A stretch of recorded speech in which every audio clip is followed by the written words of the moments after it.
and What's warm. going on in your country now?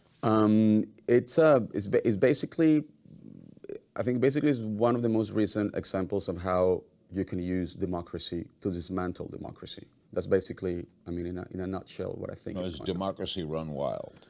Yeah, it's democracy. It's how, I mean, the thing is that democracy is not the perfect system, because there's no perfect system, but it's perfectible, so to speak. I mean, democracy is born, dies, and is born every day. That is the beauty of democracy. We are not a democracy. We're a republic. Yeah. We have representatives. Yeah. Yeah. What is Venezuela? Well, we were supposed to be a democracy for many years. I was born in a democratic system, you know, also with representatives.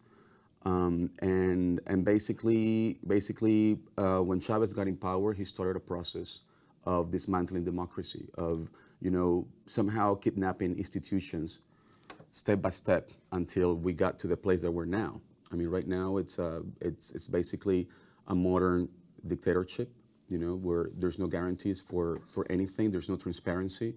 Could that happen in any democracy? In any democracy. You fear it happening in America? Well, I mean, it's there's signs.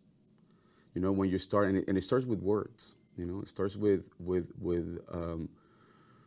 either changing the meaning of words, or either trying to diminish the meaning and the impact of words. And when you start infusing words with certain meanings, when you start also to take the importance of words, then that's how it starts. You know, when you start to say that media lies, that media is your number one enemy, that is the number one enemy to the people of the country, when you start to infuse the conversation with those kind of like viruses, so to speak, then that's where it starts. Words are important, especially when you hold office. I mean, when you're in a position of power and guidance, your words are very important.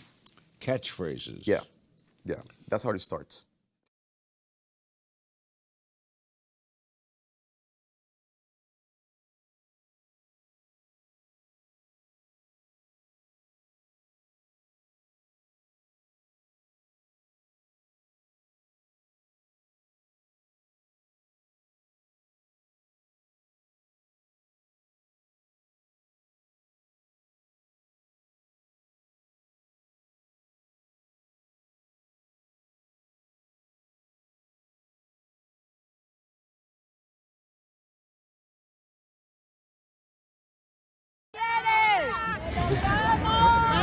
Vete, mi amor.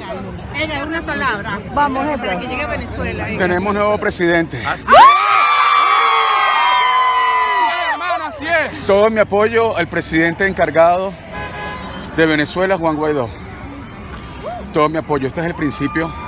Este es el principio del final de esta pesadilla. Y como dije,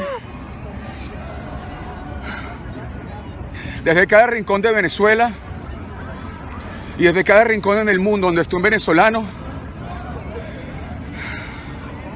tenemos que gritar de manera unívoca y a todo pulmón nuestro derecho a vivir en libertad. ¡Así es!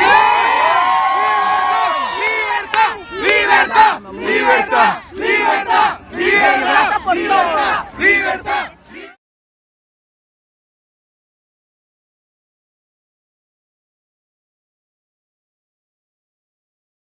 So regime change is not easy. Calling on your supporters to go out and try to convince the military that's standing in your way to drop their weapons and join you, that's what Juan Guaido was trying all week. Didn't work. Didn't work. And a large part of that is because this military in its officer class is deeply tied to Maduro. It's deeply tied to corrupt networks, to narcotics trafficking. You know, if this regime falls, many of them face prison and possible extradition. So they're tied not out of any personal loyalty or any sort of ideological loyalty to Maduro. They're tied to him because they're part of this larger narco state that has emerged in Venezuela. And so getting them to flip is not going to be easy. And on top of that, you do have Cuban and Russian advisors in there who are backing them and advising them. So it was a risky gamble, and it certainly didn't pay off.